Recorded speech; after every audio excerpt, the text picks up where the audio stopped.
प्रभु यीशु मसीह के मधुर और सामर्थी नाम में आज दिनांक 6 अप्रैल दिन गुरुवार को हम आप सब श्रोताओं का हार्दिक स्वागत करते हैं।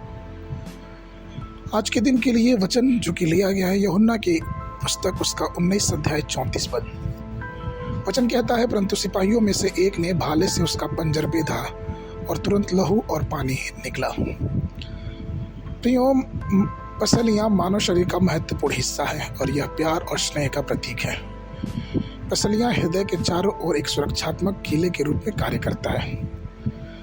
परमेश्वर ने हवा को आदम की पसली से बनाया, आदम के सहायक के रूप में। उत्पत्ति की पुस्तक 2 अध्याय 21 और 22 पद बताता है, तब यहोवा परमेश्वर ने आदम को भारी नींद में डाल दिया और जब वह सो गया तब उसने उसकी एक पसली निकालकर उसकी संति मांस भर दिया और यहोवा परमेश्वर ने उस पसली को जो उसने आदम में से निकाली थी स्त्री बना दिया और उसको आदम के पास ले आया।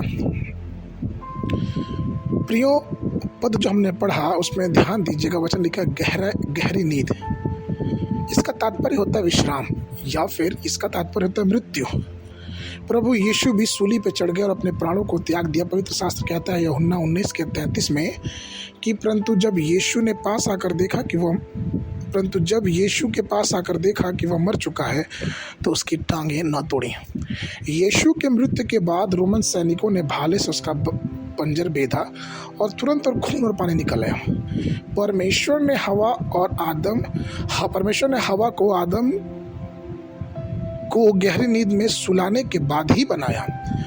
ठीक उसी तरह से परमेश्वर ने यीशु को क्रूस पे मरने दिया और उस अनंत बलिदान के द्वारा परमेश्वर ने मसीही दुल्हन का निर्माण किया, अर्थात जो कलीसिया है।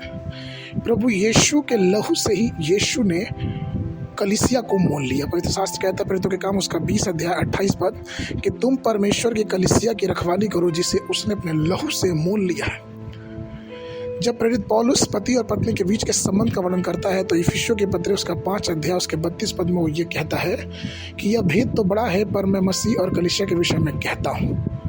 अर्थात मसीह शरीर का मुखिया सिर है और कलीसिया शरीर। जिस प्रकार सिर पूरी तरह से पवित्र है उसी प्रकार दुल्हन को भी पाप के किसी भी दाग के बिना निष्कलंक और प्रभु के लिए पवित्र होना चाहिए।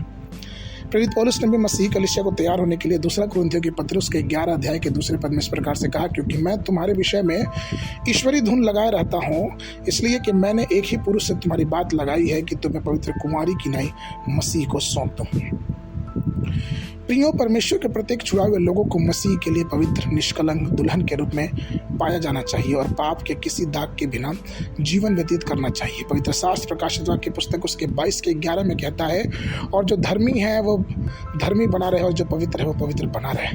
हम सिद्धता की ओर बढ़ते जाएं क्योंकि हम मसीह की दुल्हन है जिसे उसने अपने लहू से मोल लिया है। आज के वर्णन के लिए प्रकाशित वाक्य पुस्तक उसका 21 अध्याय 3 पद। फिर मैंने सिंहासन में से किसी को ऊंचे शब्द से यह कहते सुना कि देख, परमेश्वर का डेरा मनुष्यों के बीच में है, वह उनके साथ डेरा करेगा और उसके लोग होंगे और परमेश्वर आप ही उनके साथ रहेगा और वह उनका परमेश्वर होगा। बाइबल अध्ययन के लिए सुबह के समय पहला सामुएल की पुस्तक उसका 4, 5, 6 अध्याय, संध्या के समय लूका रचित सुसमाचार उसका 9 अध्याय 1 पद से लेकर 17 पद तक। परमेश्वर आप सबको आशीष देवे।